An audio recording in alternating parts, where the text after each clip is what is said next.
y muy seguramente, y lo puso durante la sesión introductoria en Bogotá, hay hospitales, hay uno que tiene una sucursal bancaria en el primer piso. ¿Qué riesgos modifica un hospital?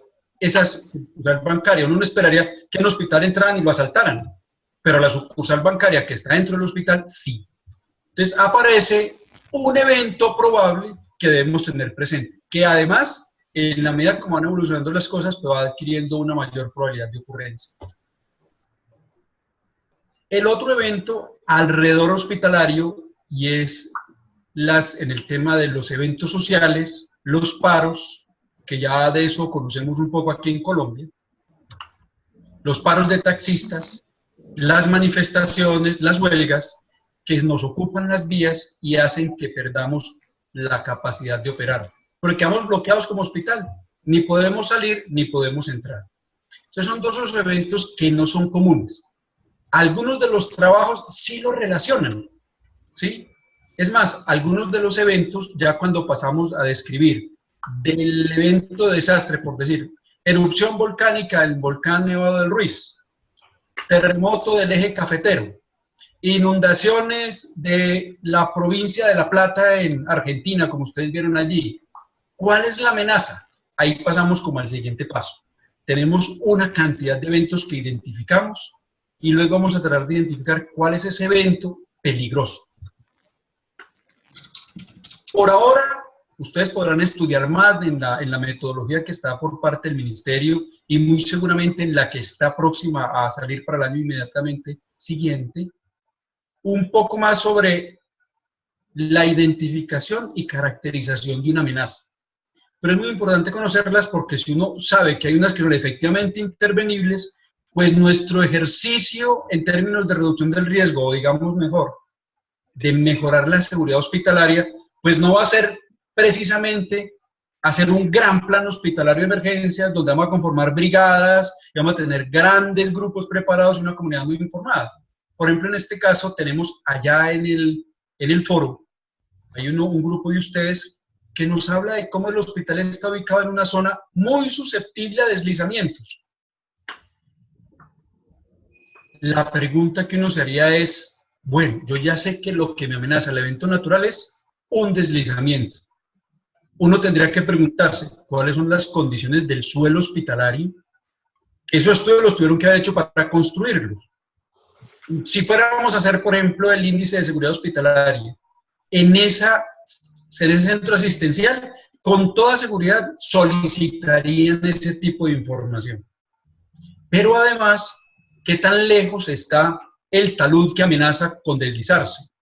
Y uno ya diría, bueno, ¿será que es susceptible de hacer una gestión hospitalaria para que desde el municipio, el departamento, la nación hagan unas obras de mitigación? Y ya nos reduciría significativamente la exposición hospitalaria a ese evento natural. Entonces es muy importante cuando miramos las emergencias que identificamos, los eventos que suceden o pueden potencialmente suceder alrededor del hospital, ya uno desde ese momento empieza a identificar las estrategias de intervención, que si ustedes pueden ver en lo que estamos proponiendo hacer, básicamente pasamos eventos, amenazas, calificar los factores de vulnerabilidad, y no estamos pidiendo que los hagan para todos los eventos, que se escojan uno o dos para que hagamos el ejercicio y nos permita también orientar un poco ese proceso, y luego desde ahí ir y plantear estrategias de intervención. Es importante que lo hagamos aquí con esta metodología que es muy cual y cuantitativa, porque mientras hacemos el índice de seguridad hospitalaria, algún gerente o administrador podrá decir, no, hasta que yo no tenga el índice, no puedo definir un plan de intervención y solamente me dedico a hacer una preparación para la respuesta. Realmente estas metodologías, esa que está en el del ministerio, que llaman el del rombo, que es la que está propuesta allí, y otras muchas que hay uno de sus trabajos que trae otra metodología muy buena, muy sabrosa, que hasta propone valores para decir que esto pues es imparitable y se tiene que intervenir ya, y divide en 4 categorías la calificación del riesgo hospitalario. No digo cuál para que ustedes vayan y lo vean, porque es que lo que han publicado es muy rico, definitivamente se aprende mucho de los trabajos que ustedes están haciendo. Esas metodologías nos permiten orientar la reducción del riesgo hospitalario. Cuando lleguemos al índice, ya empezaremos a hablar en salud más de seguridad hospitalaria, que tiene una connotación enorme. La meta, la propuesta donde tenemos que llegar es a tener hospitales seguros, por eso el diploma llama hospitales seguros frente a desastres, que realmente es más una expectativa grande que vamos logrando paso a paso. Primero, hacer el levantamiento del índice. Y es una gran responsabilidad que tendrán ustedes frente a sus instituciones, porque de alguna u otra manera ustedes podrán hablar con mucha propiedad sobre el valor de esa metodología. Podrán insistir ante su centro asistencial, ante el alcalde, ante el secretario de salud, qué sé yo, de la necesidad de aplicar esta metodología para poder ir valorando cada un tanto de tiempo que tanto vamos mejorando en términos de seguridad hospitalaria. Ahora bien, hay metodología para hospitales de alta complejidad y para de baja complejidad.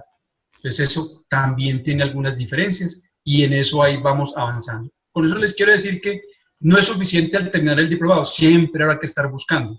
Así que guárdense esos pequeños links, tomen las direcciones y estén con alguna frecuencia revisando, porque en la medida que uno se mete en este tema, se encarreta y si lo que nos diga el doctor Juan Carlos, Eliana, que llevan mucho tiempo metidos en este tema, después de que uno entra, ya no lo deja. Realmente apasiona, apasiona. Y espero que ustedes al terminar el diplomado se apasionen por este tema, porque necesitamos muchas personas que sean dolientes del tema. De entrada, esa metodología del plan hospitalario de emergencias, ustedes la pueden aplicar a su casa. Pudieran hacer una valoración de la vulnerabilidad de sus hogares y de sus familias. En otro tiempo, en otro diplomado, se hacía ese ejercicio para apropiar la metodología. A ver, arranquemos por su casa. Identifique, haga los mismos pasos y luego haga la estrategia de intervención como familia. Que aquí yo pienso que tenemos que reconocer, si recuerdan nuestro primer foro, que hablábamos de la afectación del personal de salud y del de socorro, lo pensamos, la mayoría lo pensamos en los otros, pero yo creo que todos, al menos en Colombia, y yo diría que realmente todos en Latinoamérica, hemos sufrido de alguna manera el impacto de un desastre. Puede que sea una cosa muy leve, un simple susto, o hasta efectivamente la ruptura de tejas, la ruptura de vidrios, el fisuramiento de alguna pared, bueno, qué sé yo, qué sé yo. Entonces, ahí también tenemos que reflexionar eso, que alguno de ustedes en el foro lo decía, lo dijo muy acertadamente.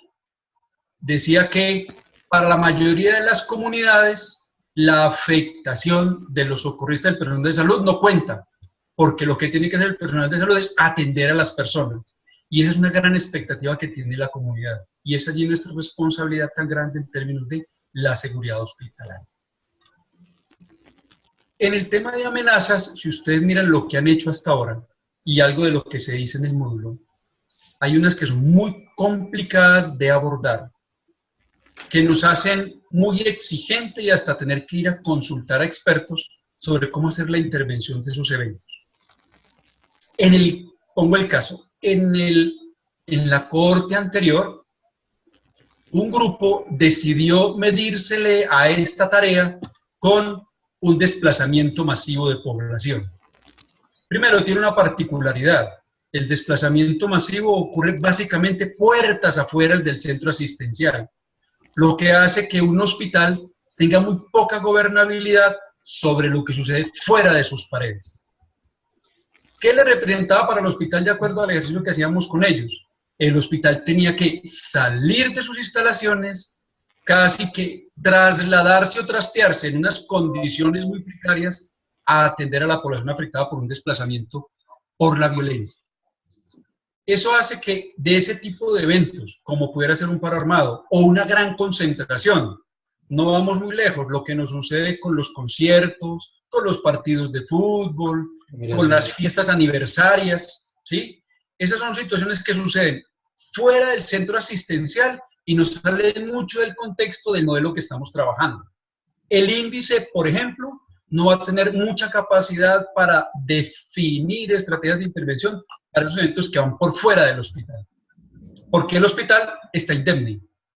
teóricamente, él está en plena capacidad de operar, pero es afuera del hospital donde nos van a exigir una respuesta específica. Entonces, para este ejercicio particularmente, al escoger uno o dos eventos sobre los cuales vamos a calificar la vulnerabilidad relacionada con esa amenaza, pues escojamos unos sencillos para que nos familiaricemos con ella. Cualquier metodología en realidad debería ser trabajada en grupo multidisciplinario. Y aquí traigo a colación unas palabras que leí en uno de los trabajos. Se hablaba de hacer el plan hospitalario de emergencia por una consultoría o por un equipo consultor. Digamos que, ¿quién conoce mejor el centro hospitalario que los funcionarios del centro asistencial? Un consultor apoyará en la aplicación de una metodología, pero hay una situación que es recurrente en los centros asistenciales, particularmente en Colombia, y como tenemos ARLs, las administradoras de riesgos laborales tienen la obligación de apoyar al centro asistencial en ese tema de los factores de riesgo ocupacional. Y algunos tienen unos proveedores de servicios que también se le miden al tema del planeamiento hospitalario para desastres. Hasta ahí todo está muy bien, eso no tendría problema. Nos traen una metodología que puede ser buena. La dificultad está, o el problema surge, cuando el consultor termina haciéndolo solo. En alguna actividad que se hizo en otro departamento, nos entregaron unos planes hospitalarios, fue muy simpático, para evaluarlos. Yo, triste coincidencia, en el grupo que yo estaba teníamos 3 planes hospitalarios y 2 de esos planes hospitalarios decían lo mismo y eran de 2 centros asistenciales completamente diferentes. Al indagar, los había hecho la misma ARL a través del mismo proveedor de servicios y lo único que se hace muchas veces es copiar-pegar. El problema del proveedor es uno, pero la responsabilidad es del centro hospitalario.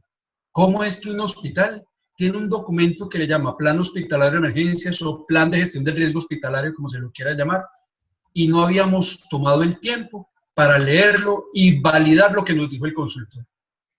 Si ustedes ven el flujograma que propone el Ministerio, que me parece que nos lleva en un paso a paso de cómo debe ser el proceso de la formulación del plan hospitalario, repetidamente nos invita a hacer la validación con el equipo hospitalario.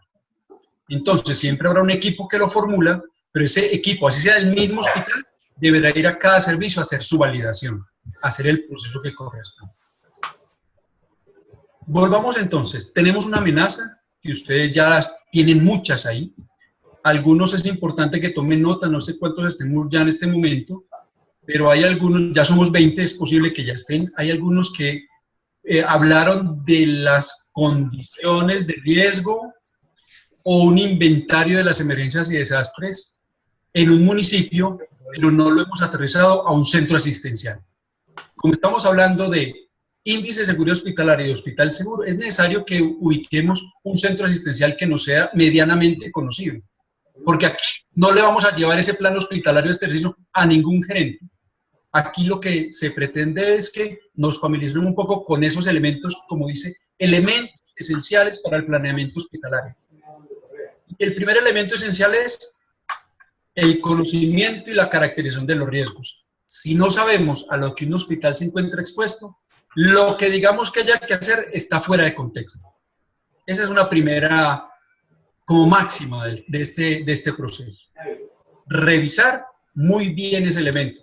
Algunos me han presentado lo que el documento del plan hospitalario que tiene el hospital formulado del 2015 lo plantearon. Perfecto. Pero todavía más interesante es que se han atrevido a hacerle comentarios y análisis a lo que ese hospital tiene en su plan hospitalario. Y justamente de eso se trata. Eso es lo mejor que podemos hacer en este diplomado.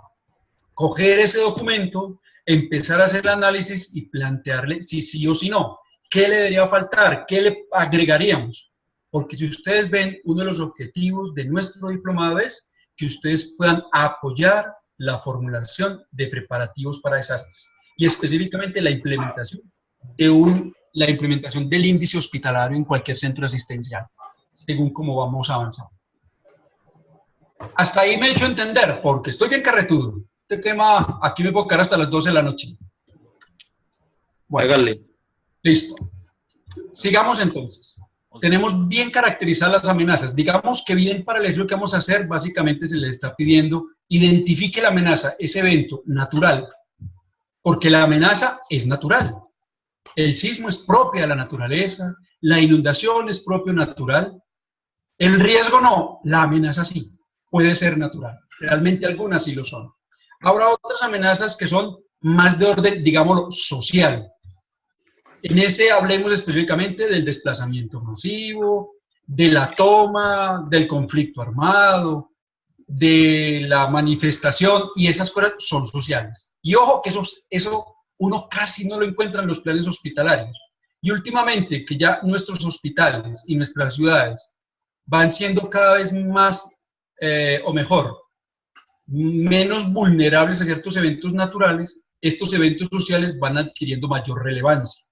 Y si ustedes ven la situación de nuestro país, pues ahora se vuelven cada vez más frecuentes. Es muy común que cualquier comunidad, por razones que sean, rápidamente recurre a las vías de hecho y nos bloquea las vías. Y eso nos afecta a la operación hospitalaria. Entonces, esas son situaciones particularmente más complejas que también deberíamos considerarlas. Para este ejercicio, para efectos de calificar la vulnerabilidad, preferiría que ensayemos solamente los eventos naturales más relevantes que ustedes tengan allí. Ya más adelante en el índice, pues aplicarán otros. La frecuencia de ese evento, y ustedes ven que vamos a llegar a calificarlo de acuerdo a la metodología como probable, posible o inminente ocurrencia. ¿Sí? Ya están los criterios y son preguntas que nos tenemos que hacer o un indicador que nos sugiere para tratar de interpretar a ver cuál es la probabilidad de que esa amenaza efectivamente ocurra en un tiempo X.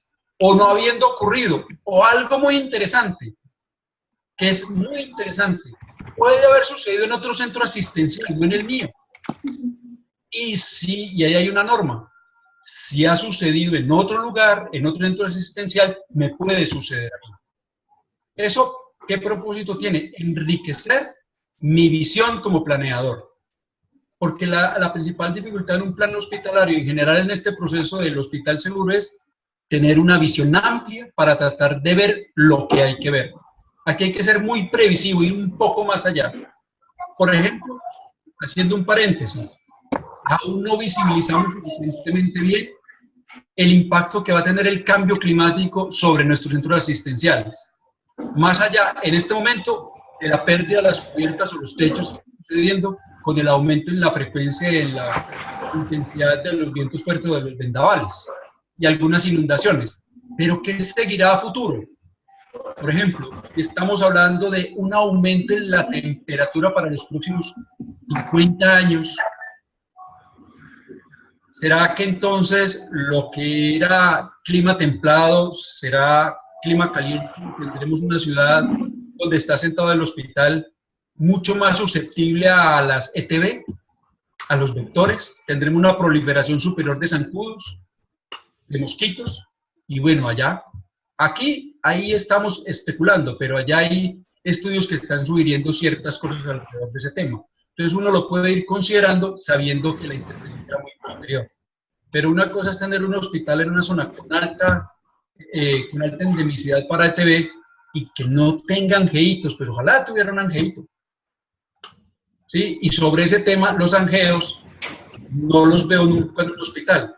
Y la pregunta será que habilitación, el grupo de habilitación, cuando vaya y me vea la ventana con un angeo, ¿me lo acepta?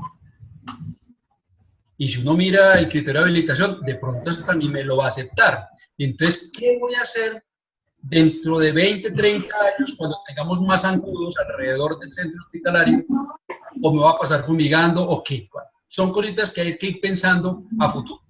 Bueno, pero eso ya es siendo muy prospectivo en el tema de prever lo que habrá en el futuro. Hecha esa primera aproximación a la amenaza, ustedes ven que vamos a calificar la amenaza, le vamos a dar un valor. Y luego, la metodología nos invita a que analicemos los elementos que componen el sistema hospitalario. Y básicamente nos lo reduce a la infraestructura, donde está el componente propiamente físico hospitalario, y a la maquinaria de los equipos, al recurso del talento humano y a los procesos y sistemas. Ese es un esquema. Diego, se te fue el audio. ¿Ya volvió?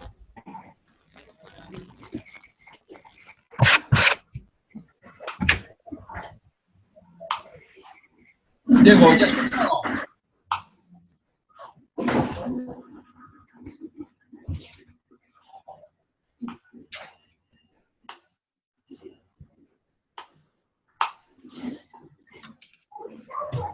Levanta la mano que te estoy viendo si ya tenés ese audio, Diego.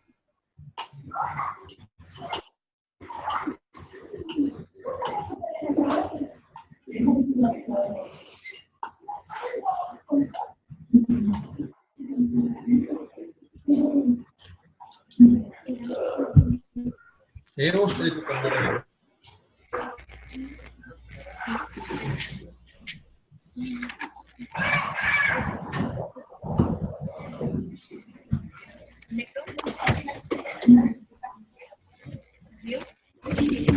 Diego, ¿listo?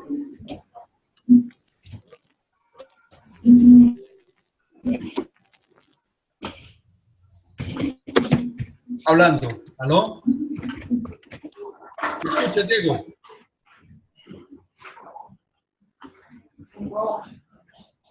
Aquí.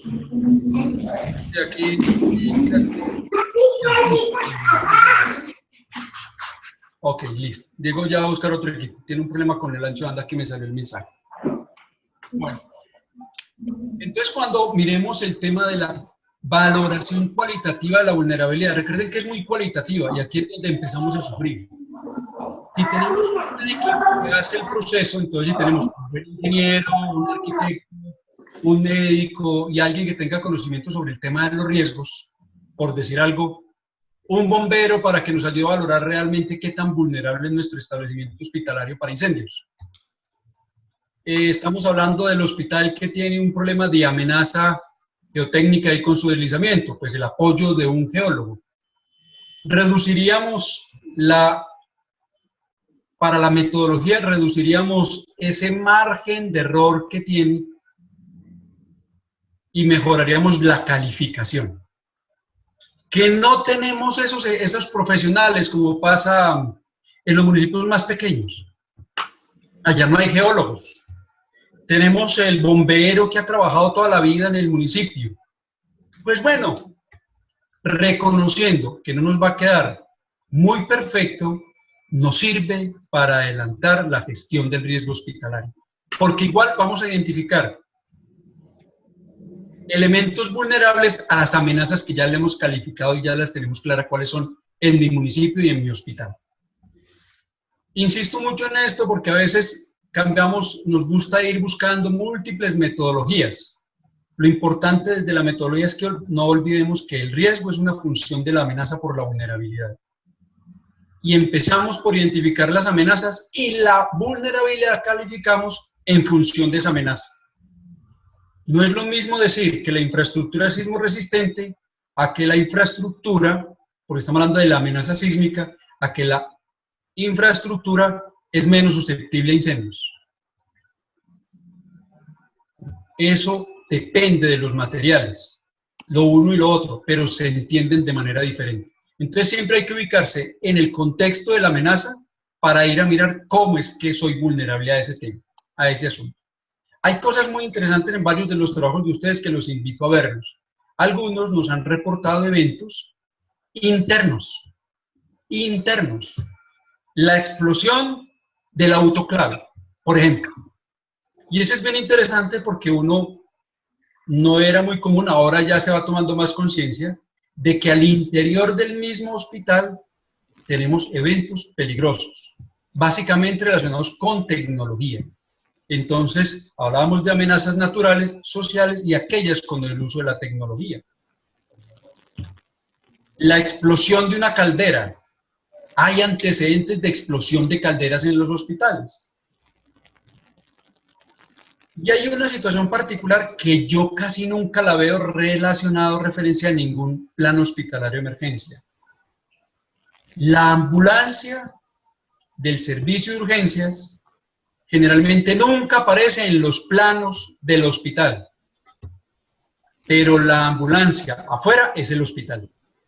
Y cuando se accidenta este vehículo, muchos de los hospitales entran en un colapso. Se afectan significativamente. Primero, se nos suspende el servicio de transporte de pacientes, pero además está todo el recurso humano, toda la tripulación que es afectada, y cuando un hospital es bien pequeño, como un hospital de baja complejidad de un municipio de categoría 6, donde en la noche se quedan 4 o 5 personas, y justamente el accidente de la ambulancia, o se llevan la ambulancia, o le cae el deslizamiento a la ambulancia, cualquier cosa le pasa, pues prácticamente ese hospital queda fuera de servicio. Mientras los 2 que quedan, porque se va la enfermera, se va el conductor y quedaron 3. Hay 2 que les va a tocar ponerse a ver qué hacer con sus compañeros que están afectados. Eso ahí para que también lo tengamos en cuenta. Mirar hacia adentro para identificar amenazas.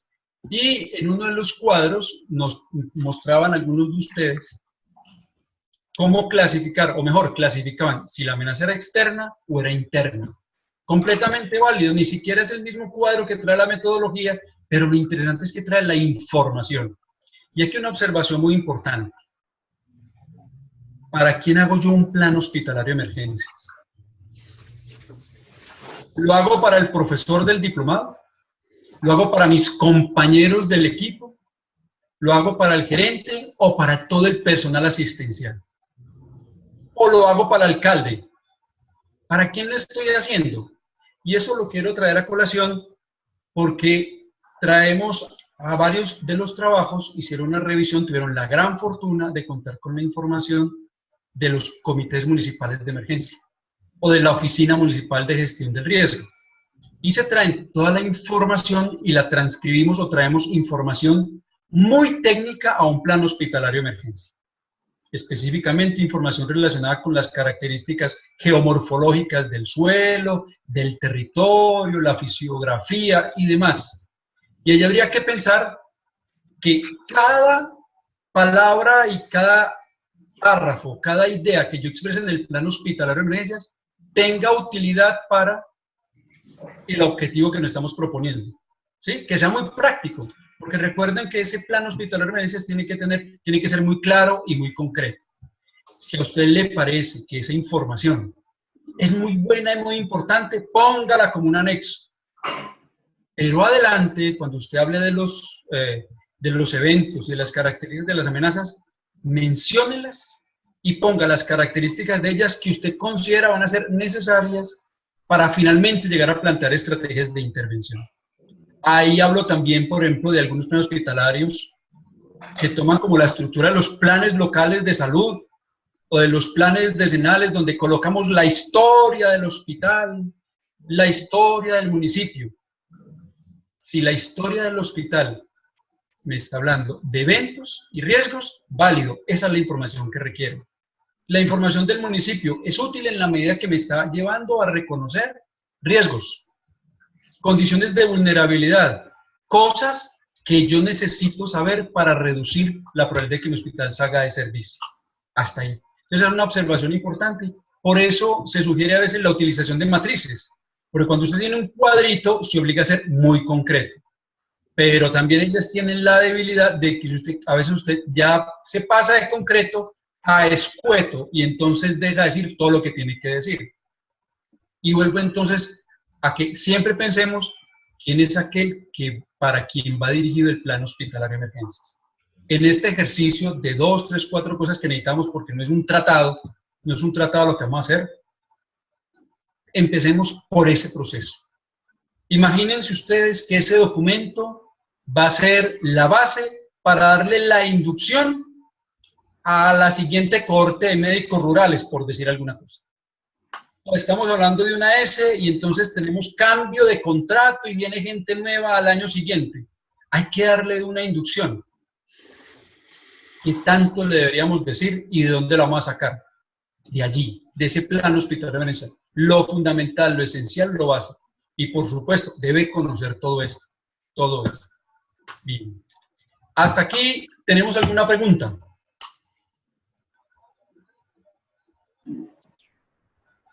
¿Algún comentario sobre lo que hemos avanzado en sus trabajos en relación con lo que yo estoy diciendo y para que lleguemos a feliz término de aquí a la otra semana con este tema 2.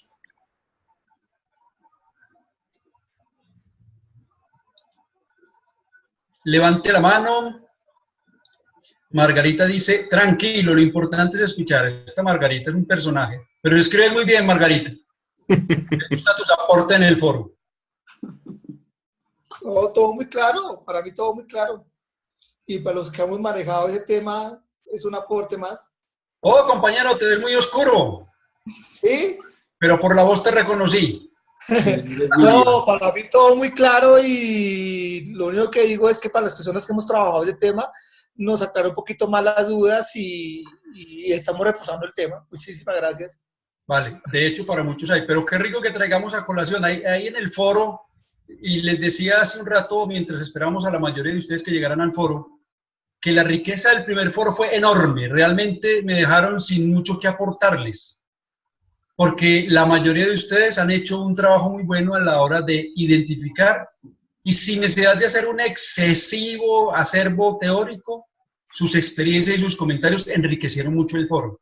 Ojalá los que no tuvieron la oportunidad de leerlo, vayan, revisen los aportes que todos hicieron, porque es muy rico y nos da una visión que no es común encontrar la visión desde la perspectiva del personal de salud y del socorro afectado por una situación de emergencia o desastre. Pienso que ahí tendremos oportunidades para avanzar. Y en este, que he encontrado también una buena cantidad de comentarios de ustedes, hombre, fantásticos, buenísimos. Yo voy a tratar de comentar alguna cosa y digo, pues yo qué voy a decir si lo que ella dijo de él es perfecto, es excelente. Entonces, tanto los comentarios como sus aportes son la mayoría de todos al lugar, mucho, mucho, mucho. Tal vez la única debilidad que veo es que a veces la instrucción para unos muy pocos no se sigue. Me hago entender. Si decimos que debemos hacerlo a partir de un hospital, pues no identifico el hospital desde el principio y me quedo en el contexto del municipio, del territorio. Pero para eso es este momento, por ejemplo, para el caso número 2. Para el anterior, algunos plantearon de problemas de riesgo, de la afectación de la salud, pero no entramos directamente en la afectación o el impacto sobre el personal de salud y el personal de socorro. Bueno. ¿Qué espero al terminar la otra semana que tengamos? Un documento sencillo. Recuerden que este no es un diplomado de planeamiento hospitalario para desastres.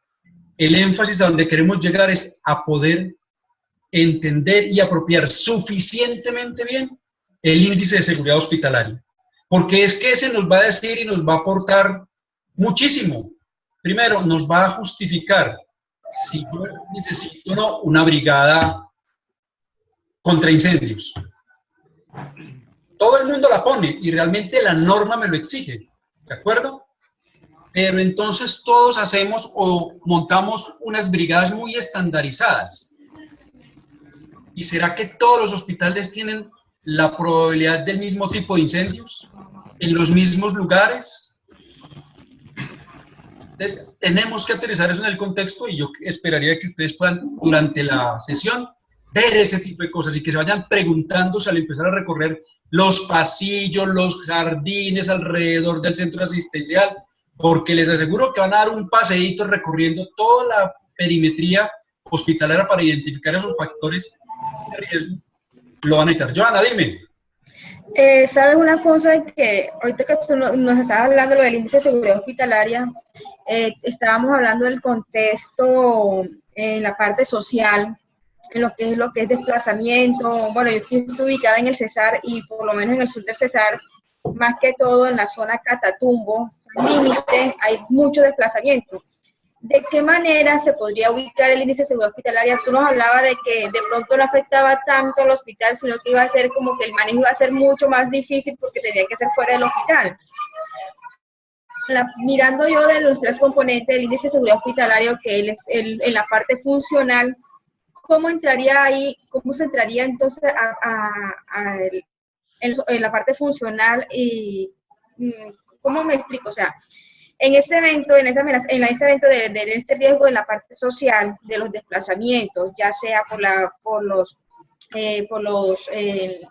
grupos al margen de la ley, el desplazamiento forzoso, o por de pronto que por desplazamiento de algún evento natural lejos del sitio del hospital.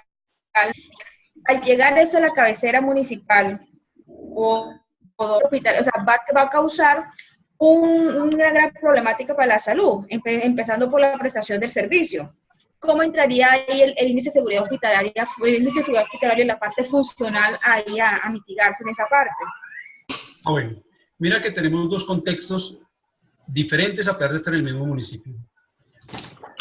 Una situación de desplazamiento. ¿Qué implica para el centro asistencial? Una mayor demanda de servicios, y ni siquiera hablamos de demanda masiva de heridos o lesionados por no, antes tenemos que hacer un triaje a la manera tradicional, no.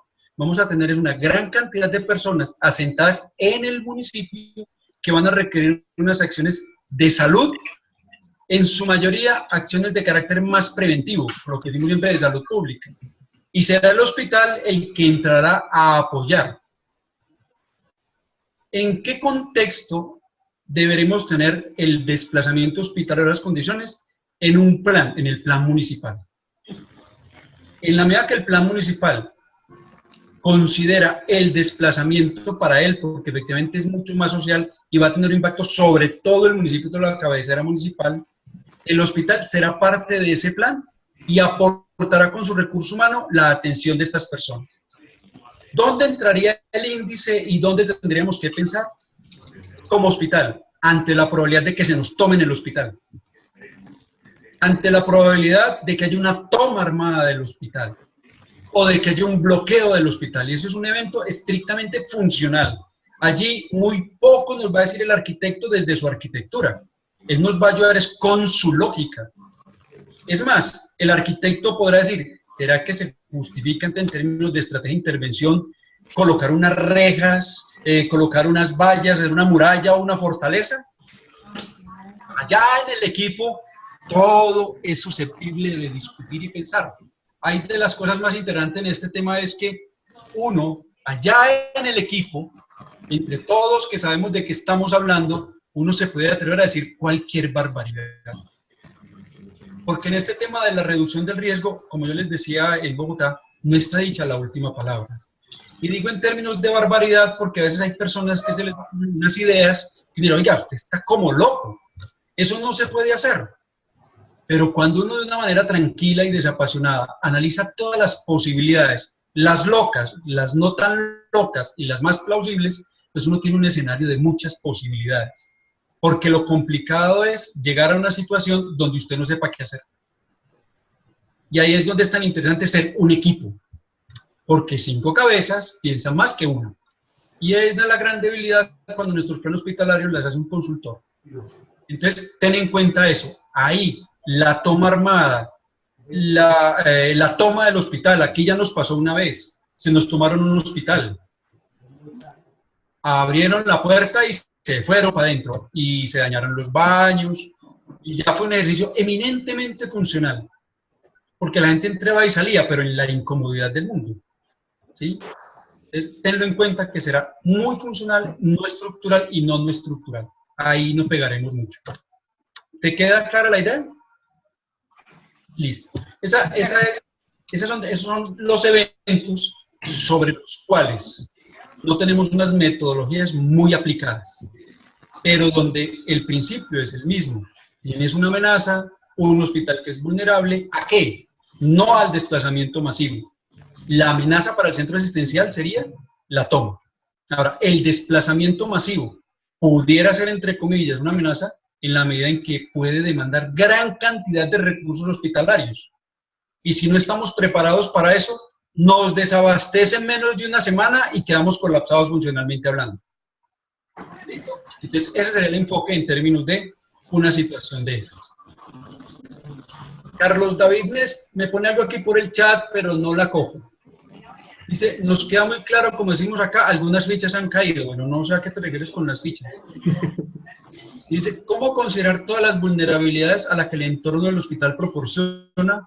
No sé qué centro asistencial, como así también los riesgos internos. No te la cojo, Carlos David. Bueno, mientras tanto, pues aquí me dices que ese portuario, ¿dónde estás? A ver, yo te busco que por aquí te digo. San Andrés. Sí, pero no te veo bueno. Dime, San Andrés. Bueno, usted habla de los índices de seguridad hospitalaria. Bueno, yo soy ingeniera ambiental, ¿no? Y Entonces, esa visión tuya va a ser interesantísima por allá. la pregunta es si dentro de los índices está contemplado, porque la verdad no tengo conocimiento, el manejo de residuos hospitalarios. Sí. Por supuesto. Por supuesto. Es más, los residuos hospitalarios se constituyen en un riesgo tecnológico. No solamente para el vecino que recibe la basura, por decirlo de alguna manera, sino para el mismo centro asistencial. Hay centros asistenciales que cuando va a habilitación a mirar las condiciones mínimas de operación, hacen cerrar servicios solamente porque el flujo de los residuos hospitalarios tienen cruces y representan un riesgo para la prestación del servicio. Aquí, en términos de emergencias y desastres, estamos hablando de una cosa mucho más grande, ni qué decir. No sé si hace algunos años se pudimos ver el escándalo a nivel nacional sobre la disposición inadecuada de gran cantidad de residuos hospitalarios, equipos de venoclisis y material contaminado en la vía pública, en lotes y en sitios abandonados, ¿sí? Y aún eso se ve, y eso es responsabilidad hospitalaria, ¿cierto? Entonces, claro que tiene todo que ver. Gracias. Ok. Bueno, entonces, listo, San Andrés. ¿Cómo es que es tu nombre, San Andrés? Estefanía. Estefanía, gracias, Estefanía. Juan Guillermo, una pregunta. Dime, Javier, ¿quién? Irne de Cali. ¿A qué hubo, pues? ¿Cómo va? Bien, todo muy bien. Nosotros que estamos regularmente y que yo hago parte de una institución hospitalaria, que es en este caso el Hospital María Correa de la ciudad de Cali, es un hospital ubicado en zona naranja, como comentaba la vez pasada. Uno ve que existen programas en el municipio, en el departamento, en el PIB, en el plan de intervenciones colectivas, para mitigar situaciones obviamente de interés de salud pública.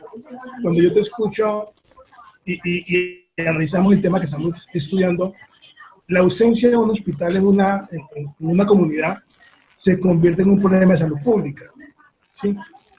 Entonces, la pregunta es cómo hacer para que exista una política más definida, más recurrente, y que no sea simplemente la intervención después del evento, ¿sí? Para que obviamente podamos disminuir o evitar que se presente en un momento dado una ausencia de una institución tan importante y entremos a una crisis o a un problema de salud pública en una región, un municipio o una zona que realmente lo necesita. O sea, una política, así como existen planes de intervenciones colectivas, ¿por qué no se incluye dentro de ese plan una estrategia que permita secuencialmente, periódicamente, hacer un trabajo que permita mitigar objetivamente los riesgos para los hospitales? Bueno, mira que nuestro país en ese sentido ha hecho avances interesantes. Lo que pasa es que las carreras de recursos no permiten llegar hasta todos los rincones, pero el Ministerio ha hecho un esfuerzo interesante en ese sentido. Ahora, más que el mismo ministerio y más que la misma política, en las condiciones actuales de nuestro sistema, necesitamos es que los gerentes hospitalarios consideren el tema de riesgo frente a desastres como un elemento más de su agenda de trabajo. Es lo primero. Porque en principio el primer responsable de la sostenibilidad hospitalaria es el gerente. Entonces, si él no tiene presente en su agenda de trabajo que hay que hacer toda una intervención y toda una gestión ante los entes políticos, municipales, departamentales y nacionales de los riesgos de su institución hospitalaria, pues no haríamos nada.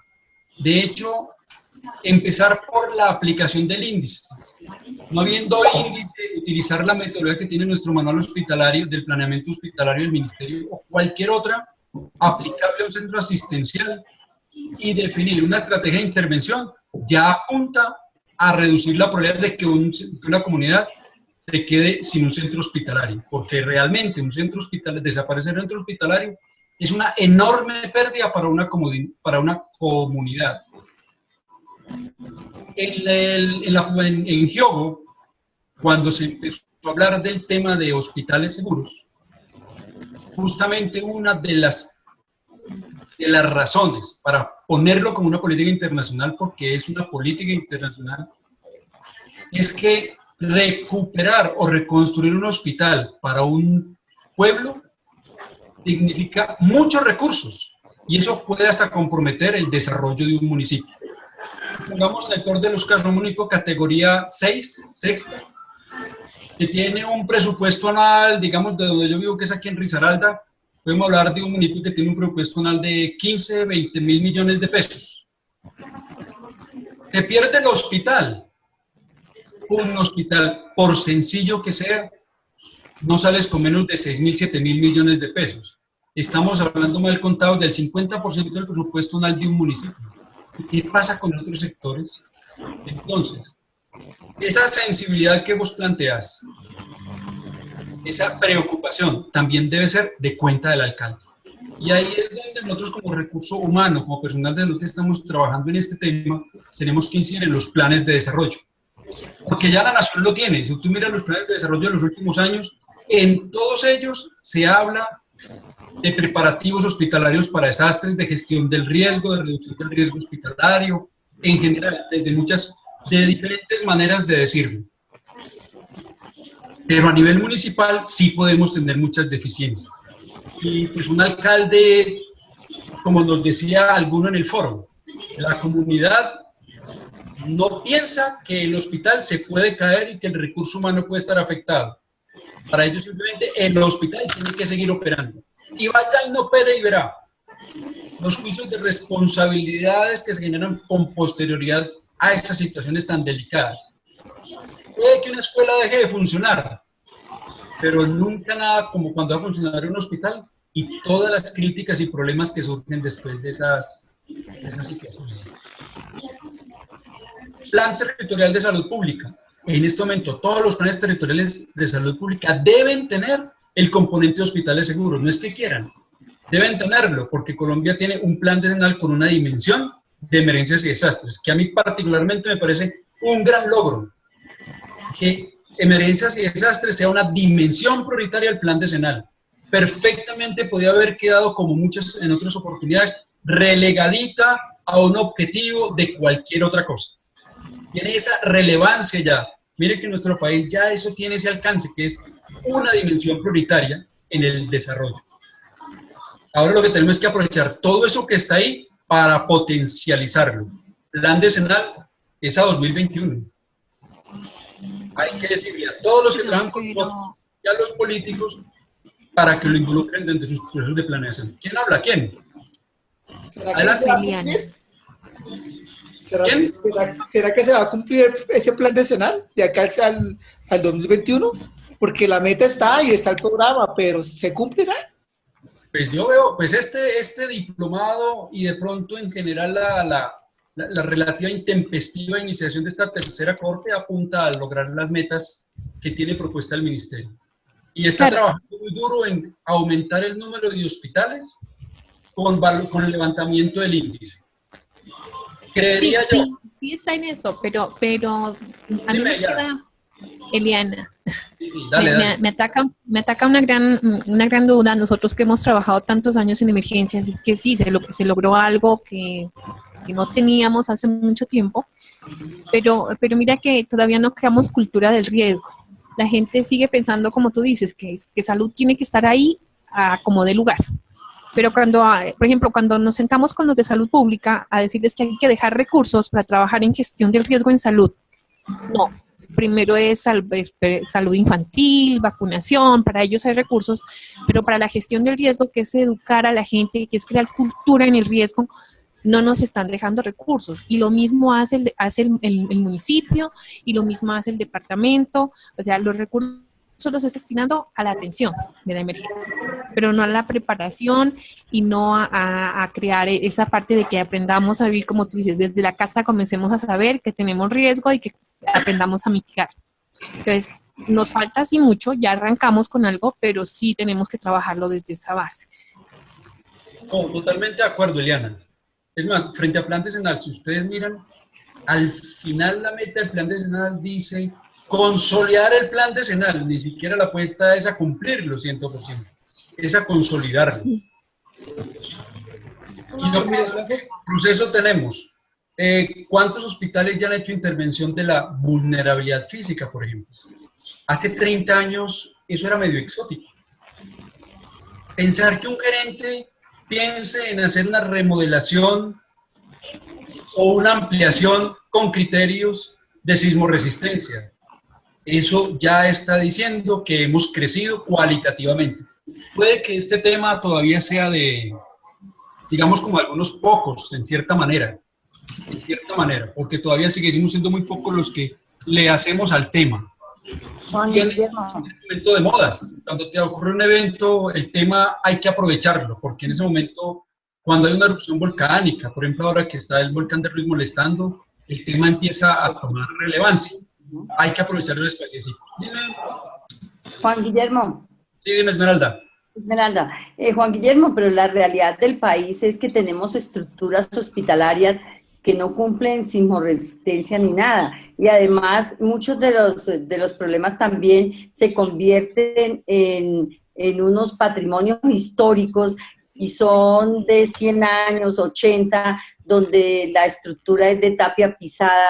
En realidad, hacer un reforzamiento estructural es muy oneroso para las instituciones.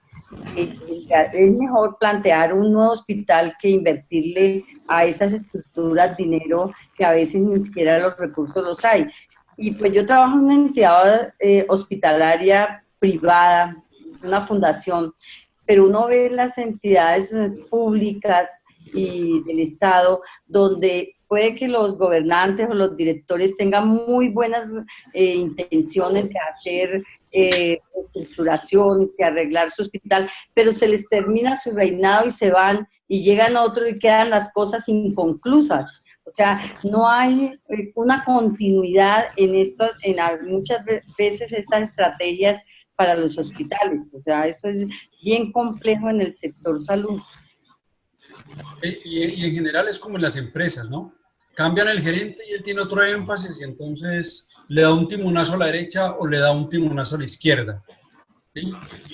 De todas maneras, para nosotros pues como país y la propuesta del ministerio, habiendo adoptado el programa de hospitales seguros como una política territorial, nos da la posibilidad de esperar, ¿sí?, de que esto tenga continuidad en el tiempo, por lo menos que sea una cosa sostenida.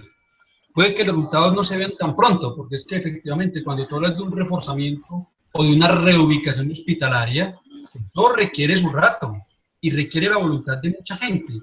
¿Sí?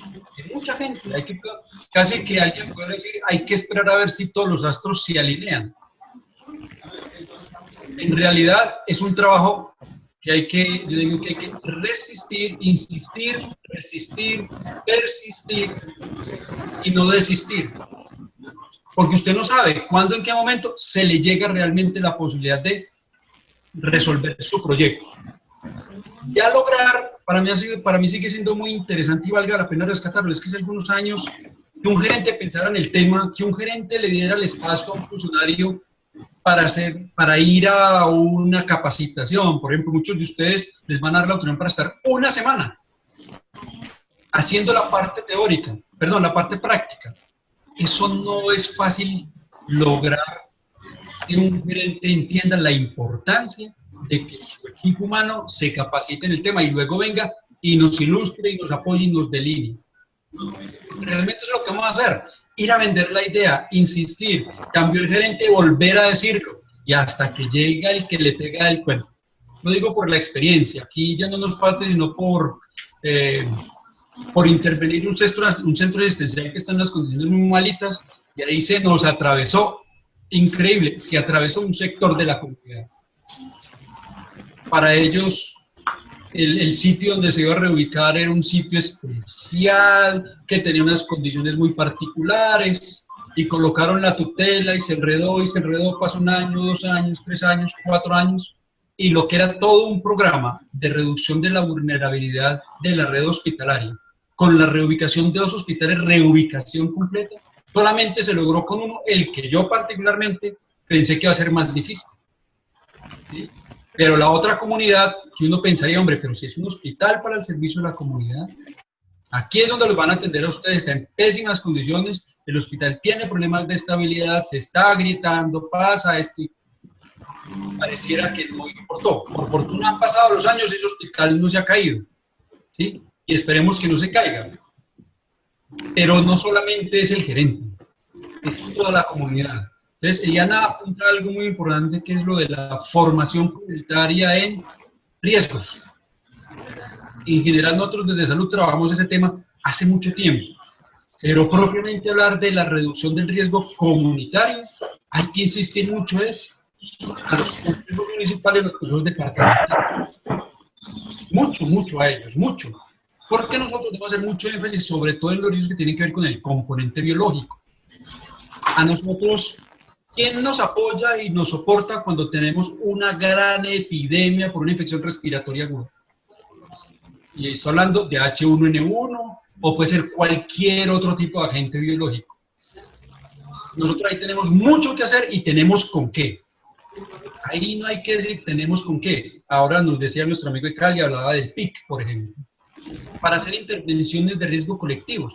No sé si usted ha tenido oportunidad de leer la resolución 518, pero cuando uno la lee, uno dice, ahí cabe el tema de gestión del riesgo para desastres. Ahora el asunto es, ¿cómo lo leo a la luz de la resolución 518 para poder irme donde el señor de salud pública y decirle, mire, es que los desastres son un riesgo colectivo? Exacto, es que eso es lo difícil. No es lo difícil. Hoy es difícil la 518, hoy es difícil la 518 en la medida que nos cambió el esquema. El anterior, para la gestión de los riesgos colectivos, antes la 425, perdón, traía una lista de cosas para hacer. Ahora no es una lista de cosas para hacer. Ahora son intervenciones, actividades y procedimientos, yo las llamo en genérico. Y eso nos da la posibilidad de ubicar cositas para hacer ahí. No, claro, en eso sí tienes razón. El problema es cambiarles ese esquema al personal de salud pública. ¿Sí? No, pero eso es para todos. Si tú le vas y le echas el cuento de aseguramiento, que va a entrar con la CAPB para que la CAPB verifique las condiciones de riesgo de sus IPS, pero además de que reduzcan la vulnerabilidad de sus plataformas de sistemas para que cuando llegue el sismo o el evento no se colapse la prestación del servicio, el acceso de su población afiliada. Eso tampoco lo van a entender. Es un tema que tenemos que ir a hacerlo insistentemente, ir, explicar, convencer. Ahora bien, lo que pasa es que como a la mayoría de las personas no les toca vivir lo que los que trabajamos en desastres nos toca ver. Entonces, hay que tratar de aprovechar toda la experiencia y en los diferentes momentos hablar del tema y no perder nunca una oportunidad para ello. Todas las oportunidades que nos den de hablar, de publicar, de decir, hay que mostrar la vigencia y la temática de la gestión del riesgo, todo. El solo hecho de tú en tu oficina colocar en una columna que diga zona segura sismos, eso ya la gente la pone a pensar. Sí. ¿Sí? Eso ya lo pone a pensar, entonces ya empiezan a sentir que el tema de desastres no es un tema del terremoto de la otra ciudad. Ah, es que es mío. Ah, ¿cómo así que es zona segura? Y mira que ya le estamos vendiendo distinto, yo no le estoy metiendo terror, le estoy diciendo es una zona segura. Y eso es positivo, eso es un mensaje positivo, es pensar en positivo, diciéndole de una vez, ¿cierto que usted sabe que tiene así? Yo sé que cuando tiemble me voy a hacer ahí. Exacto. ¿Qué más tuve que decirle? Entonces, pensemos en esas maneras diferentes de presentar las propuestas para que podamos arrancar. Yo me preguntaba por qué en alguna época los gerentes le prestaron tanta atención al tema del reforzamiento estructural y al tema de la gestión del riesgo hospitalario. Porque eso no es gratis, ¿cierto? Eso no es gratis, es un tema que no da plata. Eso es continuar el negocio. Eso es la continuidad del negocio, pero otra es que muchos gerentes y muchos alcaldes necesitan mostrar obra, mostrar cosas, y es otra manera de vender la idea, además muy práctica. Si el político necesita mostrar obras, porque él tiene que mostrarle a sus electores, y es pensar también en ellos, en la manera que ellos piensan, tienen que mostrar a sus electores que están haciendo algo por mejorar su condición. Pues hombre, hablar del reforzamiento del hospital, hacer las intervenciones que nos salgan al evaluar el índice, esas estrategias de intervención, hay que saberlas vender. Hay que saberlas vender. Y venderlas desde la perspectiva, pensar como el otro, qué le interesa al otro para que me diga que sí, o para que aporte algo. Generalmente siempre terminan yendo, pero lo podemos hacer por etapas. Y sí, claro, doctor, se puede hacer por etapa, pero entonces arranquemos. Bueno, por aquí me hacen una pregunta sobre el tema de las ARL. Dice, tengo una pregunta, ¿todos están viendo el chat o no? No. ¿No? Dice, dice aquí, yo lo leo para que nos pongamos. Dice Mario Alejandro, buenas noches, tengo una pregunta. Con respecto a las ARL, estas apoyan la formulación de los planes de emergencia. Pero, ¿cómo ha concedido el Ministerio de Salud su rol frente a la... me imagino que es una pregunta. ¿Cómo ha concedido el Ministerio de Salud su rol frente a la medición de los índices de seguridad hospitalaria? ¿Puede estar incluido entre las actividades de prevención? ¿Es una obligación propia de la entidad hospitalaria? ¿Quiénes, aparte de las personas formadas a través del diplomado, están certificados para la medición del índice de seguridad hospitalaria? Una, que son 4. En primera instancia, las ARL obran por delegación del empleador. Eso es algo que lo tengamos claro. El plan hospitalario de emergencias y todo lo que hablamos de intervención del riesgo hospitalario es una obligación del empleador desde la perspectiva de los riesgos laborales, es una obligación del gerente desde la perspectiva de la gestión de los riesgos de emergencias y desastres. Por cualquiera de las dos perspectivas le tienen que hacer. ¿Dónde es el aporte más significativo de la ARL? En el reconocimiento de los riesgos internos y propios de la actividad de la empresa que nos van a nutrir también nuestro plan hospitalario de emergencia. Y algunos de esos los vamos a caracterizar y aplicar al interior del índice de seguridad hospitalaria. No todos. Recuerden que ellos hacen una primera valoración de los riesgos ocupacionales, que no es lo mismo un riesgo ocupacional que un riesgo de emergencia y desastres. Pero como está también la seguridad de las personas que ocupan la entidad hospitalaria, pues indudablemente si una ARL al momento de evaluar los riesgos de una entidad, en este caso hospitalaria, ni siquiera considera las probabilidades de ocurrencia de emergencias y desastres, pues no le va a quedar muy bien su panorama de riesgos ocupacionales. Entonces, por supuesto que se lo puede incluir. No es que tenga que estar incluido en la elaboración del índice, pero yo creería, conociendo buena parte de las personas que trabajan en el tema de salud ocupacional y que hacen parte de las ARLs, estarían muy contentas de hacer parte de un equipo de medición del índice de seguridad hospitalaria. La debilidad para ello es que ellos no todos están formándose para la metodología. Y para no convertirse en una carga, pues deberá estar formado en la metodología. Podrá ser llamado para traer información como ustedes lo van a hacer. Van a recorrer el hospital, van a abordar a las personas del programa de salud ocupacional, van a llamar al señor del AR y le van a pedir información para ir calificando ese índice de seguridad hospitalaria. Entonces ahí ya hay también otra manera de entender la participación de las AR. Bueno, de las personas a través del diplomado, ¿están certificados para la medición del índice? Sí. El país tiene varias personas que hacen levantamiento del índice de seguridad hospitalaria, pero tengan en cuenta que esto no es una cosa de personas, estos son equipos. Son equipos. Y hasta ahora el ministerio contrata equipos para hacer ese tipo de levantamiento de índice. Entonces esto hay que hacerlo bajo la coordinación y acompañamiento del Ministerio de Salud y Protección Social. Porque ya, por ejemplo, hemos conocido de alguno que otro participante en diplomado que ya se está ofreciendo como evaluador del índice de seguridad hospitalaria. Y no hay un evaluador, ahí es un equipo evaluador. Eso les tiene que quedar muy claro.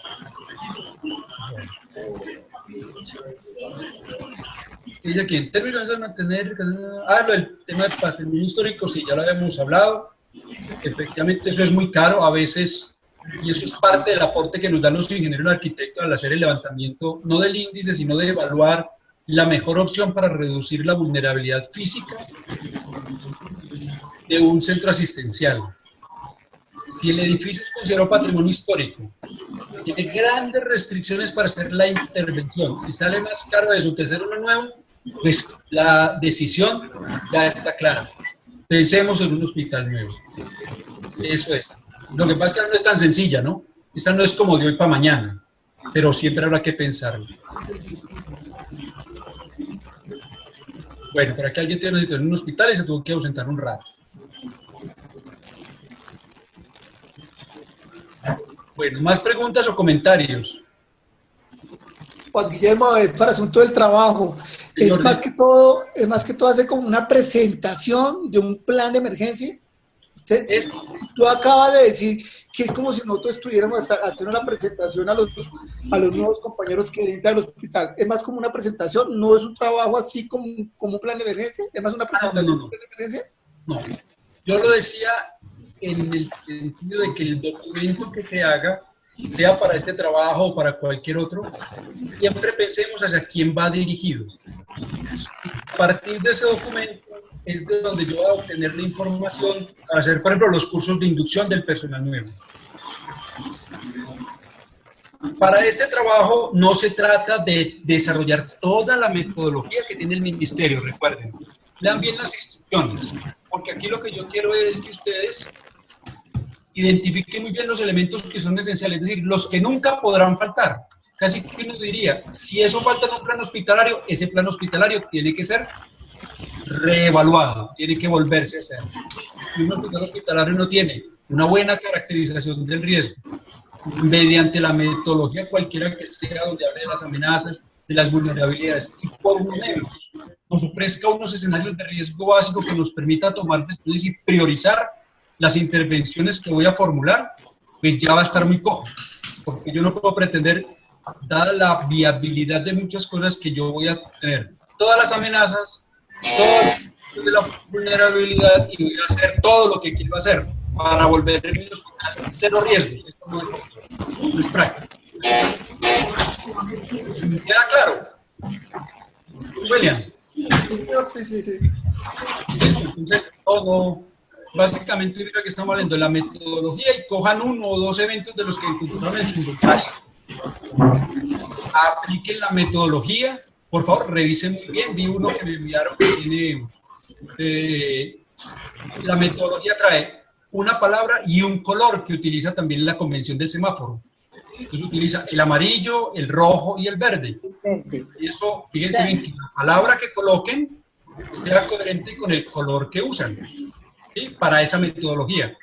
Si el hospital que ustedes eligieron ya tiene una metodología para calificar el riesgo, esa es. Solo si ustedes consideran que es aplicable, es válida, y hagamos ese análisis de lo que el hospital nos presentó. ¿De acuerdo? Para que se simplifique, porque hay un hospital que tiene un trabajo ya muy bueno, muy completo, pero veo que le han encontrado cosas que vale la pena agregarle. Y ese es el ejercicio que haríamos nosotros como apoyo a un centro asistencial. El plan era del 2015, trajimos la información y ven ustedes que tienen de agregarle información. Algo que les quería decir también, algunos de sus trabajos están utilizando gráficas y mapas, pero yo no encuentro ninguna flechita que me diga en ese mapa de ese municipio dónde está ubicado el hospital. ¿Cierto? Entonces recuerden que es un plan hospitalario donde yo traigo un mapa, así sea un diagrama a mano alzada, señálenme dónde está el hospital. Y lo que trae un mapa y un gráfico de esos es para tratar de ubicarme en el contexto geográfico. Allí es donde está. Entonces me traen un mapa con calles, carreras, avenidas, ríos. Alguno otro lo tomó muy chévere del municipio y tiene zonificado el municipio para riesgo sísmico. Pero yo miro todo el mapa y yo no sé cuál es el hospital. ¿En cuál de zonas está el hospital? Entonces, para mí ya pierde la utilidad porque yo no soy del hospital. Frente a esa gran riqueza que tiene un municipio, tener una microzonificación, él sí está o en la peor área, o en una mediana, o en una relativamente menos susceptible a sismo. Entonces ahí siempre señalemos muy bien el hospital. ¿Alguna otra pregunta? Recuerden que me pueden escribir por la plataforma y yo les apoyo. La idea es que hagamos una tarea que nos sirva para todos. Importante, interesante, en la clasificación de las amenazas utilicen la clasificación del índice para que se familiaricen con ella para el ejercicio en el hospital. Ustedes me pueden hacer una relación y contar cuáles son las amenazas, los eventos que están allí presentes o que pueden estar presentes. Utilicemos en la clasificación del índice. Hay un trabajo que efectivamente así lo hizo. Utilizó la manera como el índice los codifica, que usted la van a encontrar en el módulo del impacto de los desastres que yo les presenté, que utilicé la información de la Unidad Nacional de Gestión del Riesgo y clasifiqué los eventos según los tipos que establece el INDEC. Utilicen esos eventos, esos tipos de eventos, y encuadren ahí los eventos que ustedes identificaron para el centro asistencial sobre el cual están trabajando. ¿Algo más, chicos?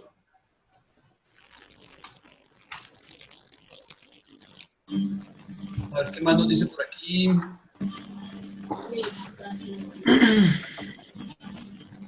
Aquí hay un aporte importante, ¿no? Y todos los que están viendo. Dice, se contemplan las amenazas NBQ, nuclear, radiológico, biológico y químico en el índice de seguridad hospitalaria. No les voy a dar la respuesta. Miren, esperen que lleguen ustedes allá. ¿Para qué me les voy a adelantar a esa tarea? Porque es que le voy quitando trabajo a nuestros expertos del módulo 3. Pero es muy importante tenerlos presentes, sobre todo en los hospitales de alta complejidad que manejan elementos nucleares. Es muy importante eso allí. Y lo del tema del químico, pues necesariamente sí. Señor. ¿Ya está, señor William? No, los que tengan medicina nuclear, programa de medicina nuclear con laboratorios y todo eso, hay que tenerlo en cuenta. Correcto. Correcto. Aquí hay una consideración que uno no lo ve todos los días, si no hasta se espantaría. Pero ¿en qué momento un hospital puede ser una amenaza para una comunidad? En esos riesgos tecnológicos, un hospital lo puede llegar a ser. Ahora, últimamente con el tema de las epidemias y las grandes pandemias, ustedes tienen oportunidad de ver lo que pasó con ébola y leer algunos de los apartes de los artículos y cosas que han hecho. Hay comunidades donde el hospital se empieza a considerar como una amenaza y nadie quiere ir. Y pensar que ir al hospital es casi como la pena de muerte. Con el tema, por ejemplo, con el tema del ébola, en alguna otra, en SARS, por ejemplo, hubo algún centro asistencial donde el mismo personal salió huyendo. Literalmente salió huyendo y quedó toda la comunidad desprotegida frente a la ocurrencia de esa epidemia, de ese brote, o en este caso, epidemia por un agente biológico no bien conocido. Ese es un gran reto en el tema de las emergencias y desastres. Primero, que los comités de gestión del riesgo entiendan que ellos nos tienen que apoyar y participan con nosotros en el manejo de ese tipo de riesgos naturales. No es tan sencillo. Y segundo, que nosotros al interior de las entidades hospitalarias y en general del sector salud entendamos que somos los primeros respondientes, segundos y terceros respondientes. Realmente somos los responsables de manejar ese tipo de eventos y a veces en los hospitales somos excesivamente relajados. No sé la experiencia que ustedes hayan tenido. Aquí por lo menos cuando tuvimos el tema de H1N1, el personal más altamente vulnerable era el personal del servicio de urgencias porque no hacía un buen uso del material de bioseguridad. Y si ustedes miran los antecedentes de esos brotes en China y en Oriente de esas epidemias también de carácter respiratorio, los primeros y tal vez los sectores que nos aportaron en la mortalidad fue el sector salud. Entonces ahí es algo bien interesante que es muy desde la perspectiva funcional que tenemos que ir trabajando y sensibilizar a nuestro personal de salud sobre las epidemias, sobre los diferentes eventos naturales. Eso me pareció interesante. Léanse el trabajo que presenté Eliana sobre el tema de Nariño. Ella muy expresamente menciona la condición de poseer un departamento fronterizo, el tema de ocurrencia de eventos de salud pública de interés internacional. Allí es muy relevante. Eso no lo pensaría uno en un departamento del interior. La probabilidad de que llegue un agente biológico de un departamento, de un país vecino, no. Pero el primero que lo recibe, por ejemplo, si con Ecuador, sí. Y allá, y cuando tuvimos en el 89, 88, 89, la epidemia de cólera en América, entraron de Ecuador y de Perú, por ahí fue donde entró la bacteria a nuestro país. Entonces tiene todas, pues esa es una amenaza que no es una locura pensarla. Efectivamente hay razones para pensar que va a suceder. Y hay uno ya dice, uy, entonces ¿cómo la califico? Posible, probable o inminente. Y ahí volvemos a... Ajá, correcto.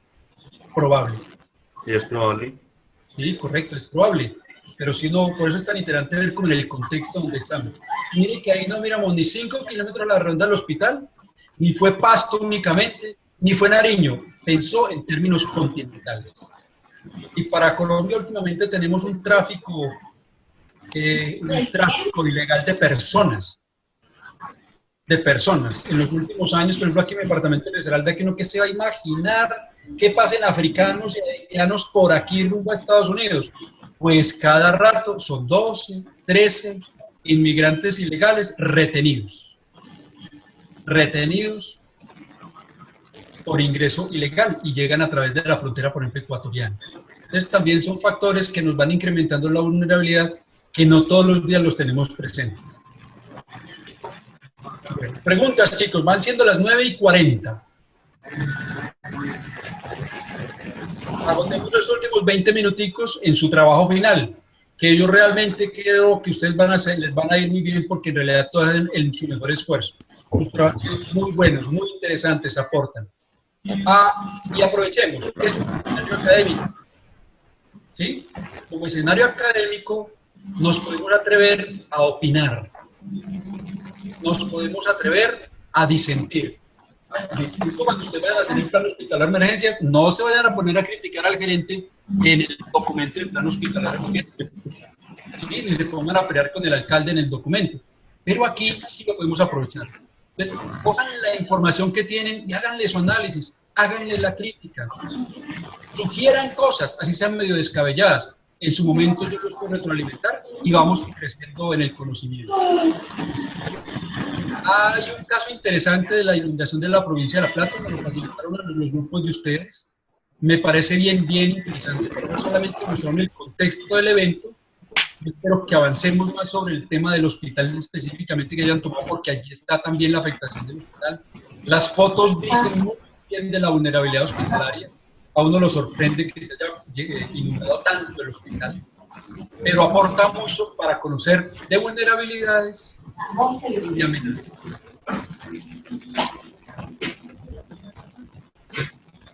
Sí, Diego, la necesidad de reforzamiento es importante para los hospitales estratégicos. El ministerio siempre ha tenido un orden de prioridades para hacer la inversión en términos de reforzamiento estructural. De entrada, por ejemplo, los hospitales ubicados en las zonas de más alto riesgo sísmico siempre han sido priorizados para ese tema. ¿Sí? Ahora tenemos que pensar en algo muy importante, los arquitectos. El tema de los vientos fuertes, ya estamos empezando a perder grandes cubiertas y los hospitales tienen unas cubiertas enormes.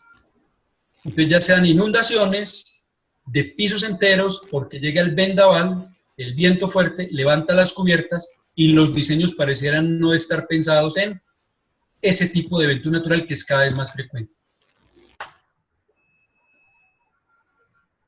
Listo, bueno, sí.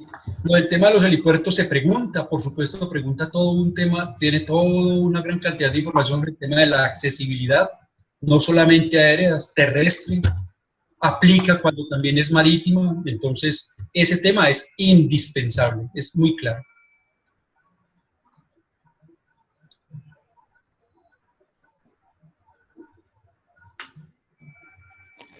Aquí alguien escribió otra cosa.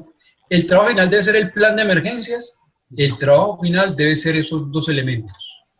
La amenaza, coger dos amenazas de lo que ustedes identificaron, calificarlo la vulnerabilidad y a partir de allí proponer unas estrategias de intervención. Si ustedes leen la metodología del plan hospitalario, un plan de emergencia es una cosa bien grande. No tienen que definir procedimientos de respuesta. Entonces vamos a incluir en nuestra tarea el flujo de pacientes en caso de una demanda masiva en urgencias. No, de eso no se trata. Ustedes van a identificar y van a poder plantear allí que dentro de los factores de vulnerabilidad, dadas las amenazas, vamos a tener posibilidad de tener afluencia masiva de heridos. Estrategia de intervención. Ustedes se atreverán a proponer su estrategia de intervención, ¿sí? Por supuesto, habrá que decir, la readecuación funcional hospitalaria para la atención masiva de heridos, con triaje hospitalario, reorganización funcional a partir de las áreas específicas y demás, por ponerles un ejemplo. el tema es de residuos hospitalarios. No, ustedes van a identificar y proponen la estrategia, ¿sí? Implementar o revisar la implementación de los PGIF. El Plan de Gestión Integral de los Residuos Hospitalarios. Ahí, hasta ahí vamos a llegar. Vamos a llegar. Es un ejercicio muy general. Si fuera un diplomado de planeamiento hospitalario, pues muy probablemente no tendríamos 2 semanas de trabajo, sino que el primer capítulo, que es su primera tarea, habría demorado por lo menos, y así sucesivamente. Pero todo lo que estamos haciendo es para llegar al índice de seguridad hospitalaria. ¿Alguna otra pregunta? Claro, esta pregunta es bien interesante. ¿Se podría considerar la desinformación como un riesgo? Ejemplo, lo que pasa actualmente en redes sociales para generar pánico. Sí. Efectivamente, es un componente de la vulnerabilidad del factor humano. Ustedes cuando van a ver la metodología del índice, ahí están los elementos que califican al recurso humano, ¿sí? Y cuando hablamos de la capacitación y de la información, eso es clave. Cuando un centro asistencial o cualquier empresa, cualquier lugar, es fácilmente presa de la información, pues por supuesto, como dices allí, Diego, se va a generar pánico. Fácilmente se genera pánico. En los últimos días, por ejemplo, aquí en esta región, con que el volcán de Madrid lleva 5 años bien activo, pero incrementó su emisión de cenizas. Y hubo un sismo. En cuestión de minutos, es increíble, en cuestión de minutos, el bombardeo a través del chat, donde estaban diciendo, va a ocurrir otro sismo. Y es necesario que las autoridades que tienen la información oficial tengan que salir a desmentir ese tipo de mensajes, porque se va creando pánico. Se va creando pánico. Entonces, una de las grandes debilidades de un hospital, es decir, una de sus grandes vulnerabilidades, es un recurso humano desinformado. Y agreguémoslo más, pobremente formado. Aquí hubo un caso muy interesante, en uno de los sismos fuertes, uno de los terremotos, un cirujano salió como estaba de quirófanos y recorrió 2 cuadras y llegó a la plaza principal de la ciudad de Pereira. Es probable que ese cirujano, habiendo sido entrenado para poder manejar la situación con un propio Las Palmas, no salga en franco pánico. ¿Qué pasó con la cirugía? ¿Qué pasó con la paciente? Y ni modo de criticarlo, porque eso es humano.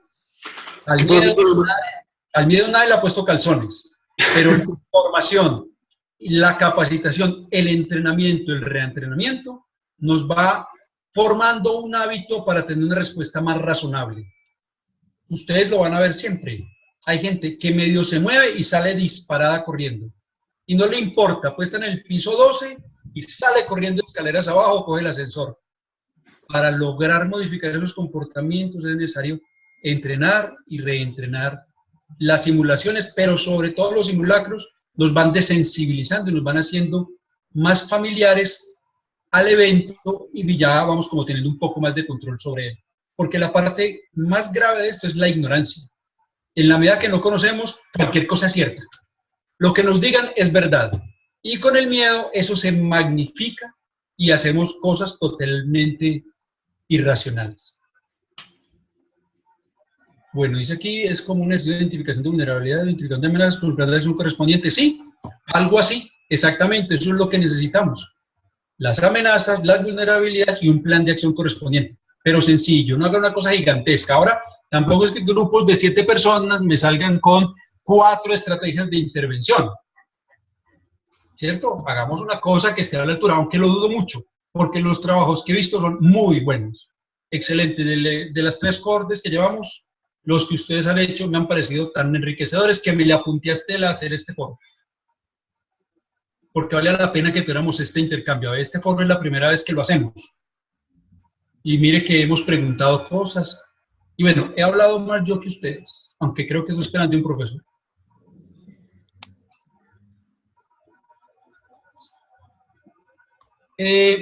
Alguno de los grupos planteó una inquietud sobre el tema de la fecha de la realización de la práctica, ¿cierto? Eso es bien complejo coordinar ese tipo de prácticas, para que lo tengan muy claro. Primero, hay que concertar y lograr la voluntad del centro asistencial. El gerente dice que sí, pero asegurar que el recurso humano, los funcionarios que tienen la información para hacer el levantamiento del índice, esa es otra condición indispensable. Lo segundo es poder garantizar tener a todos los docentes expertos, porque ustedes van a tener docentes que ya han sido evaluadores, ¿sí? Entonces eso hace que el trabajo de ustedes, si para ustedes es un aprendizaje, para los docentes y para el gerente de la entidad hospitalaria, es efectivamente su índice de seguridad hospitalaria. Es decir, lo que ustedes van a hacer con el acompañamiento de los docentes es plenamente aplicable. Distinto a este trabajo que vamos a hacer, ¿cierto? Eso quiero que lo tengan bien claro. Entonces, la responsabilidad de esa práctica es total. Es total. Ustedes van, es en serio. Por la ventaja de que ustedes van a aprender.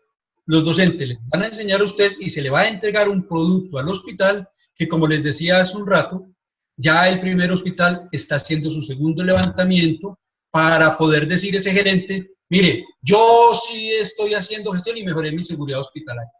Qué chévere. Eso es una bacanería. Pues a mí me parece que de lo mejor es usted poder tener una metodología que va a medir exactamente lo mismo dentro de 2 o 3 años y mirar qué tanto hemos avanzado en términos de seguridad hospitalaria, reduciendo todos los sesgos que puede tener una metodología cualitativa, que sirven, pero es mejor ir teniendo metodologías cada vez más sensibles y más específicas, como esta que nos presenta la OPS y que el Ministerio ha tenido a bien adoptar para el país. Sería bueno nos enviar la programación de la práctica para ver las cuestiones de desplazamientos. En su momento se les hará llegar. Ya tienen las fechas de la práctica e inicien la gestión para los respectivos permisos. Hablen ya con sus jefes para que ellos les vayan habilitando el tiempo y pues ojalá les paguen los tiqueticos. Sí, eso, ojalá. Yo entiendo que ya finalizando el año a veces las entidades no tienen los recursos, pero les digo, ustedes son privilegiados. Ustedes son privilegiados. En Latinoamérica están buscando cupos, gente de otros países para hacer este diplomado que ustedes tienen la posibilidad de hacerlo acá. Entonces ustedes son verdaderamente privilegiados. La OPS ya lleva 2 años pensando cómo llevar este diplomado a un alcance internacional. Ojalá lo pueda hacer, porque la dificultad no es, la herramienta está hecha, es tener las condiciones para que los participantes puedan, sobre todo, ir a la práctica. Porque sin práctica, ahí no hay nada que hacer. Esto es diciendo y haciendo. La práctica es fundamental. Ahora, sugerencia, traten de cumplir, tratemos en lo posible de tener ese trabajo en la fecha que está propuesta. Porque el siguiente módulo, para los que no son ingenieros arquitectos, eso va a ser bien interesante. Ustedes van a tratar de empezar a desarrollar la visión de ingeniero arquitecto, y eso es una maravilla. Usted pensar de otra manera. Por supuesto, al ir a hacer el índice, pues ustedes no van a hacerlo del ingeniero del arquitecto, pero es necesario empezar a entender y ver como ellos para poder formar un buen equipo de trabajo. ¿Sí? Y los arquitectos e ingenieros que están con ustedes, que algunos trabajan en el sector salud, hemos tenido la experiencia de algunos que nunca han trabajado en el sector salud, pero quieren conocer del tema. Por eso es que tenemos un módulo 1, módulo 2, para poder ir haciendo todo un ejercicio con unos foros para intercambiar conocimiento y poder ir hablando de los temas. Yo les digo, es más fácil para uno, bueno, no, eso es falso. Yo trabajé muchos años con ingenieros y geólogos, entonces hasta en un evento internacional era yo el único metido allá con esa gente y me preguntaron, ¿usted sí entiende? Y yo sí entiendo. Y me atreví a preguntar y podía entender con ellos, pero es una situación excepcional por razón de mi trabajo como coordinador de departamento de emergencia. Y ese es el fuerte de ahí en ese tema. Pero es tan rico, vean, la experiencia es 1A. Bienvenidos ustedes que lo están aprovechando, porque estuve mirando también con la otra profesora, como les había en el primer módulo, y todos estamos muy contentos con su desempeño. Bueno, por aquí me dice otra cosita aquí.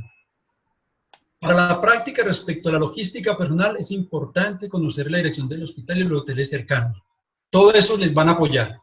todos les van a apoyar. Por ahorita todavía estamos como a mitad, mejor dicho, ustedes apenas están empezando el diplomado, ¿sí?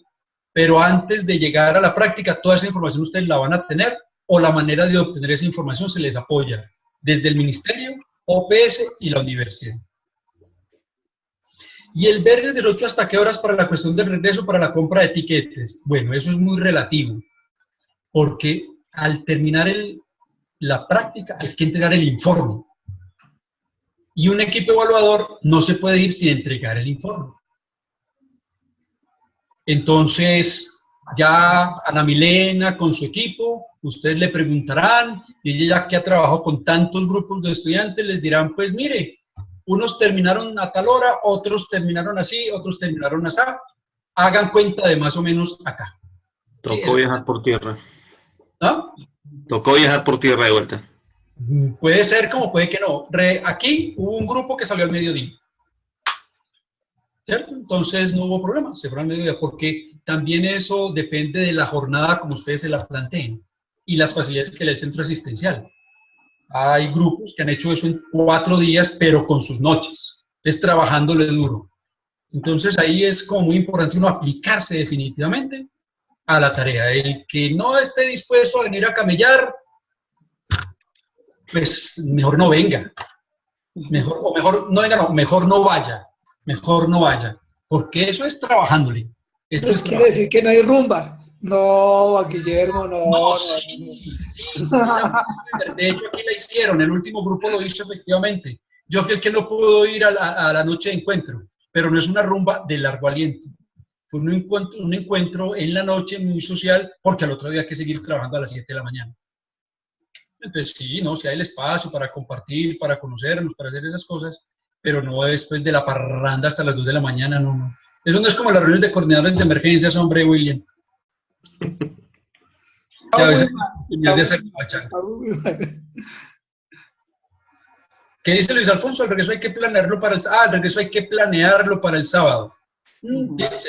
Piénselo. Igual aquí Luz Estela, nuestra coordinadora estrella del tema, ella está tomando nota de todas sus inquietudes y yo sé que en la medida que podamos tener una respuesta pronta, se les va a hacer llegar para que ustedes se preparen. Porque efectivamente eso es, los tiqueticos es mejor comprarlos con un mes de anticipación. Y aprovechar las ofertas de los, ¿cómo es? De los viernes negros o los ciberlunes, no es que llama, ya no recuerdo. Bueno, ¿alguna otra pregunta? Creo que ya van siendo las 10. Claridad frente al trabajo. Yo, en el transcurso de lo que queda de estos próximos 2 días, yo les voy a retroalimentar. Hoy les sigo retroalimentando su trabajo, les estoy retroalimentando el foro. No pude hacerlo el tiempo que estaba previsto porque me hicieron una cirugía del párpado, entonces esta tarea de estar mirando aquí no me funcionaba con el ojo tapado. Pero voy a priorizar lo del avance que ustedes nos han hecho con lo que les dije para que podamos concluir esa tarea final.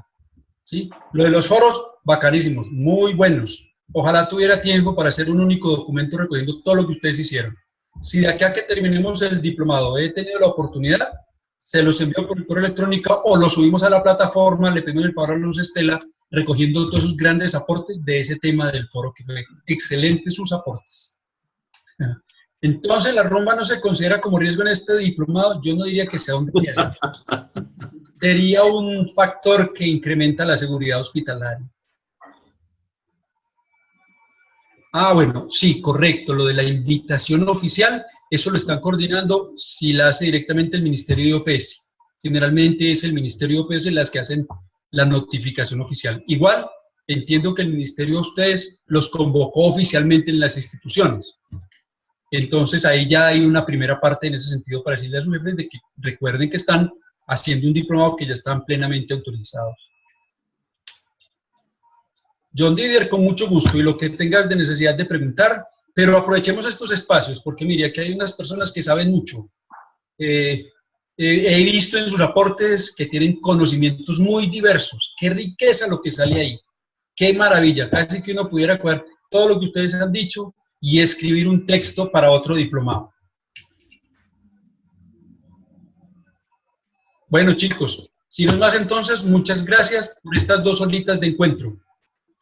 Y ánimo, yo sé que Esta metodología exige un poco de sacrificio, dejar de hacer algunas cosas.